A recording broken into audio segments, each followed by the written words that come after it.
Bonjour à tous et bienvenue sur Foot Inside, la chaîne de l'actualité foot en temps réel.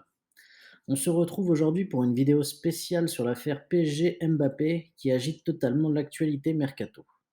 On va essayer dans cette vidéo de retracer l'historique de cette affaire, puis de se poser du point de vue de chaque partie et ensuite je vous donnerai mon ressenti en tant que suiveur du football sur la meilleure solution pour les deux parties.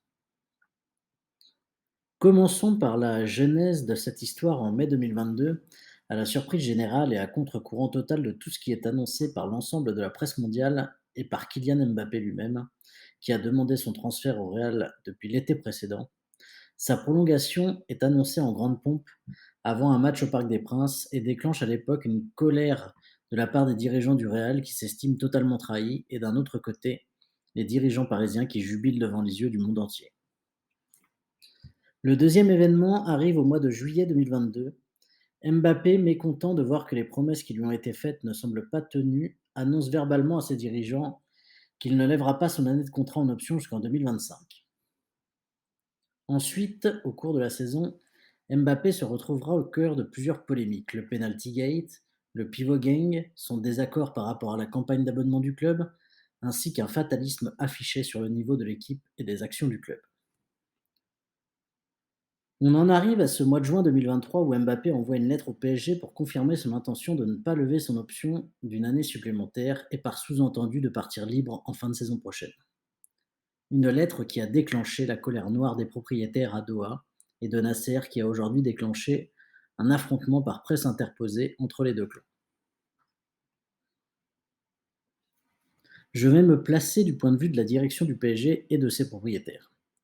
Cette lettre a été le point culminant d'une longue série de coups de pression du clan Mbappé envers le PSG. Mais c'est un euphémisme que de dire que ce dernier coup de pression est la goutte d'eau qui a fait déborder le vase pour la direction parisienne. Ils estiment que le clan Mbappé ne les respecte pas, vu tout ce qui a été concédé à Mbappé. Salaire hors norme en Europe, arrivée de Luis Campos, influence du père Wilfried auprès des équipes de jeunes, promesse de vente de Neymar même si le club n'a pas trouvé preneur pour le Brésilien. Le président Nasser, qui n'entretient pas une grande relation avec Luis Campos, estime que ce dernier, qui a été engagé pour faire plaisir à Mbappé, a failli dans sa mission de construire un projet autour de Mbappé et de conserver ce dernier sur le long terme à Paris. La position de Luis Campos se retrouve extrêmement fragilisée du point de vue de Nasser. Du côté de Doha, on est passablement lassé par l'attitude de Mbappé et son clan.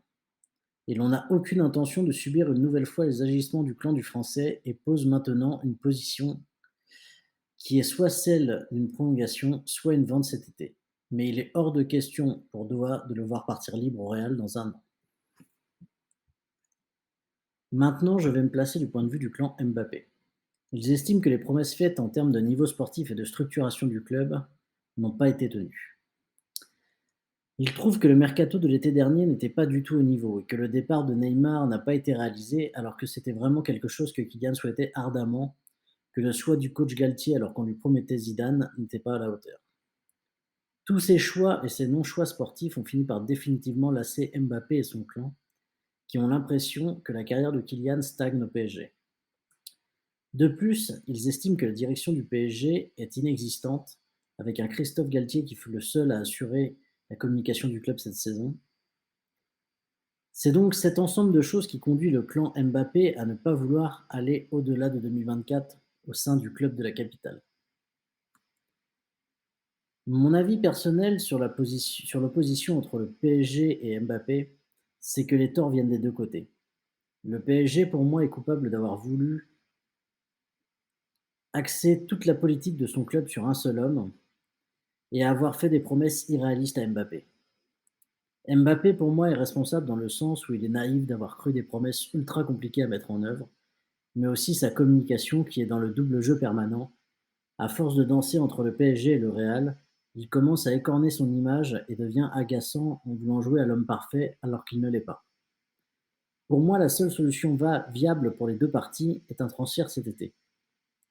Pour que d'un côté, le PSG puisse construire son projet avec plus de sérénité et en récupérant de l'argent, et pour Kylian, qu'il puisse enfin rejoindre le Real Madrid dont il rêve jour et nuit depuis petit, et qu'il s'éloigne un peu de la France, où les médias lui passent trop de choses et où il ne se remet pas en question assez pour continuer sa progression et aller vers les sommets qu'il aspire.